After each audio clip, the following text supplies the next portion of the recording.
You are now tuned in to 5 Minutes with Feve.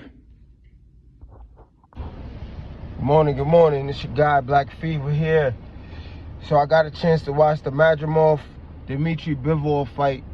An amazing fight. Was not fight of the night though. I still give that to Colin Smith and Joshua Buatsi.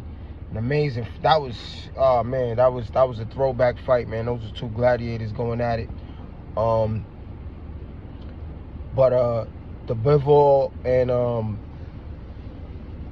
Beterbiev fight, man, that was such a good fight, man. Such a good chess match. Those guys are the epitome of 50-50. They split it 1-1.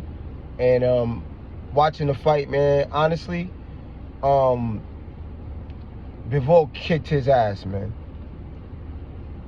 Bivol whipped his ass, man. Bivol don't hit hard enough to like stop him in his progression. To stop Beterbiev in his progression moving forward. So he kept moving forward. He fought the same game plan. The only difference is that Bivol is a buzzsaw, man. You know, fighting backwards, man. He would take like 3 steps back and then attack, right? He'll let Bivol walk him down for 3 steps, and it was almost like he had like an imaginary wall behind him. And once he hit that wall, he jumped back with 3 or 4 punches every time. He was using his right hand as like a pole, like he was just sticking it out there and just connecting with the left hand, measuring him the whole fight. I mean, it was an amazing fight. I mean, he didn't you know, beat him down and knock him out and have him on Bambi legs at all. He wasn't dizzy or anything like that, but he definitely he just whipped him out. He just outpunched him. And Beterbiev did the big one. You know, he did everything that it is that we know him to do. He stalked. He hits really hard. Bivol just kept his defense really tight. And man, it was an amazing fight, man. That was a great fight. I'm looking forward to the trilogy.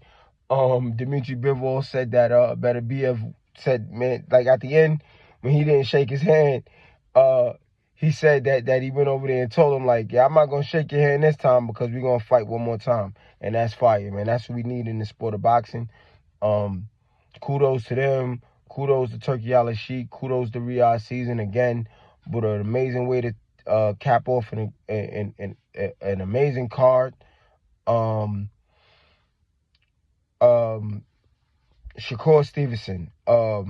He took care of business. He got rid of the electrician.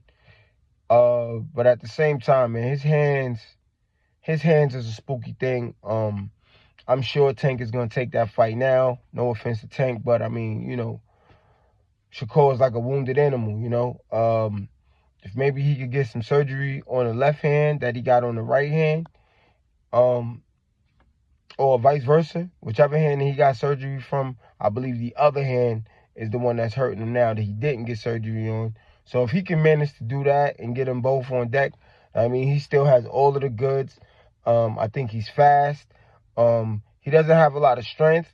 However, the accumulation of punches is gonna, you know, basically what he did Saturday night. Just those body shots, the accumulation of just the punishment, it was just too much. I'm not saying that he can or cannot do that to Tank, but I do think that it would be the most challenging fight that either one of them ever had.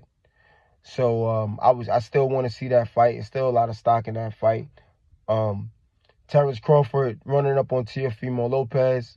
Terrence Crawford is my favorite boxer right now today, but now he's my goddamn hero. Teofimo Lopez with all that racist talk and all that shit talk. I'm glad somebody put him in his place, pressed him up. You know, I've pressed a bunch of people like that in my life as well. Same way. Say what you said before. What was that about? Oh, all right then.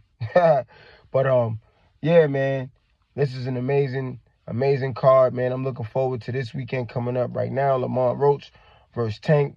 I'm sure Tank is going to want to put on a performance, being that he was laughing at Shakur. So we should be expecting a knockout, hopefully in the earlier rounds. Plus, these two people don't really like each other. So this should be amazing.